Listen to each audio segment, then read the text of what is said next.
One thing I wanted to talk about today before we get to the main subject of the show is Cenk Uygur from the Young Turks again is doing his quixotic presidential run that he's not eligible for because he can't run because he was born to non-citizens in Turkey.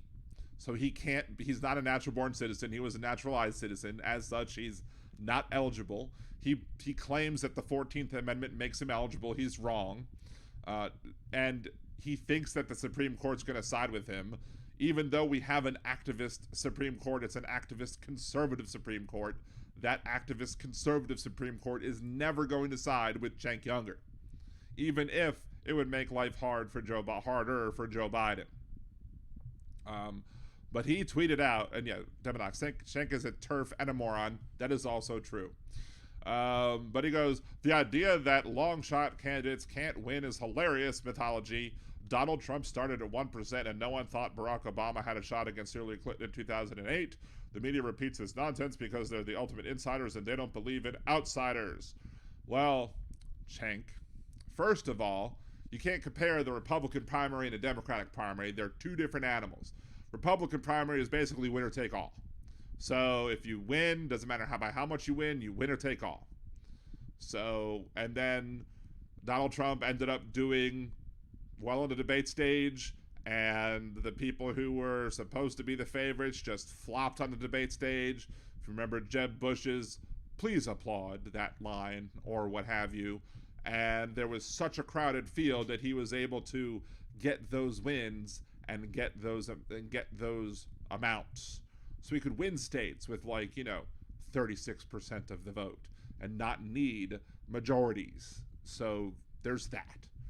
But the other thing is that Barack Obama ran a brilliant campaign against Hillary Clinton.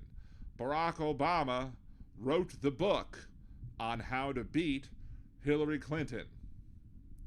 And it is something that Bernie Sanders ignored not once, but twice, because Bernie Sanders didn't learn his lesson in 2016, and then he didn't learn the lesson in 2020, and he failed to do the same thing twice. What was that thing that Bernie Sanders failed to do? He failed to target Southern delegates in the Democratic primaries, because unlike the Republican primaries, in the Democratic primaries, it's proportional. So Bernie Sanders just ceded the Southern delegates to, in 2016, Hillary, and in 2020, Biden. So by doing so, he put himself in an insurmountable hole that he was unable to drag himself out of, which made any shenanigans by the Democratic Party, and I criticized the Democratic Party in 2016 for several of the things that they did, but whatever they did in 2016 that I criticized them for paled in comparison to the unforced error of ignoring 11 states worth of delegates. You can't win the Democratic primary and ignore 11 states worth of delegates. It's not going to happen.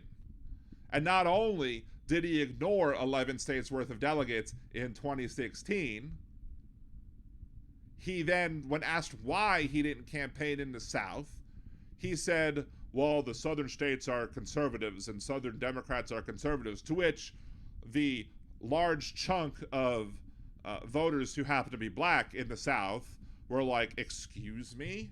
We are not conservatives. You can go get to stepping with that. They were very insulted in 2016 when he said that, and they did not forget that he said that in 2020. And he didn't make any effort to do a mea culpa. I didn't realize I was wrong. I apologize. Y'all aren't conservatives. I understand my mistake, and I'm trying to do some outreach to y'all. No, he ceded the southern states again to Biden. And Biden won those states by ridiculous amounts. Again, putting himself in an insurmountable hole. He could not get out of that hole. The lead that Clinton and then Biden were able to build up because of the southern states was so large that Bernie couldn't get out of it. Sanders couldn't get out of it. But Obama was smart, and he racked up all of these delegates from the southern states. He went around and look, I'll be honest. In 2008, when I saw Barack Obama going around and winning all these southern states, I criticized him. I was like, why is Obama targeting all of these states that he's not going to win in the general election? It doesn't make any sense. Why is he doing this? Well, I'll tell you why he did it. Because he's much smarter than me, apparently. Because I didn't realize what he was doing at the time, but I learned. I realized it. And when I realized what he did, I was like, he's a freaking genius. And the people working on his campaign are freaking geniuses. Because it doesn't matter where the delegates come from. He was able to get enough delegates to clean up the South and to win a whole bunch of delegates to be able to win the nomination. And then, now that he won the nomination, of course he was going to win New York. Of course he was going to win California. Of course he was going to win all of the blue states. But in targeting all of those southern states, he also was able to win states like North Carolina, a state that nobody thought that Obama was going to win, that any Democrat was going to win. But he won it. Now, I don't know if that was because of him or the Senate candidate at that time, because I think she was running up against Elizabeth Dole, I think, at that time, and I think she was a weak candidate versus that. So I don't know if Obama was riding Dole's opponent's coattails or vice versa, or if there was a bit of help between the two. But the fact that Obama put so much ground game in the South had to have helped to win those states. And the fact that Biden put so much effort into the South again to win southern states, delegate-wise, probably helped Biden win Georgia. And Ossoff and Warnock win Georgia as well.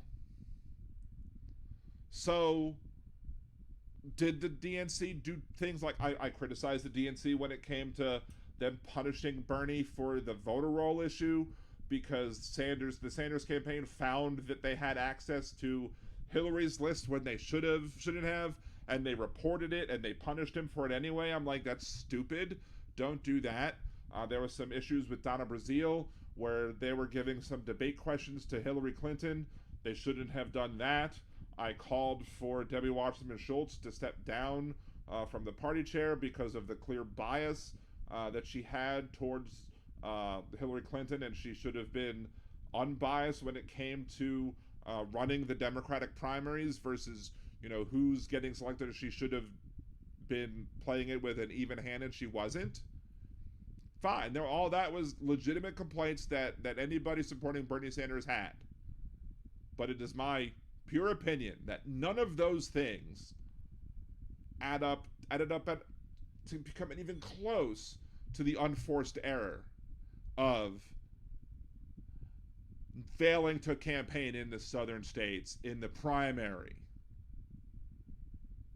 And I guarantee you that if Cenk Uygur were to be a Democratic nominee who was magically eligible to run for president, if somebody snapped their fingers and said, oh, naturalized citizens can now run for president too, if the Supreme Court were to magically say, you're right, Mr. Uygur, the 14th Amendment did change the meaning of the Constitution, and naturalized citizens can now run for president.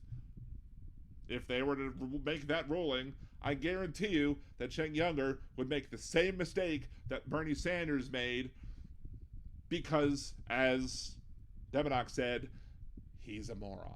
So, anyway. But he's a moron anyway because he thinks that the Supreme Court is going to rule in his favor. It's never going to happen.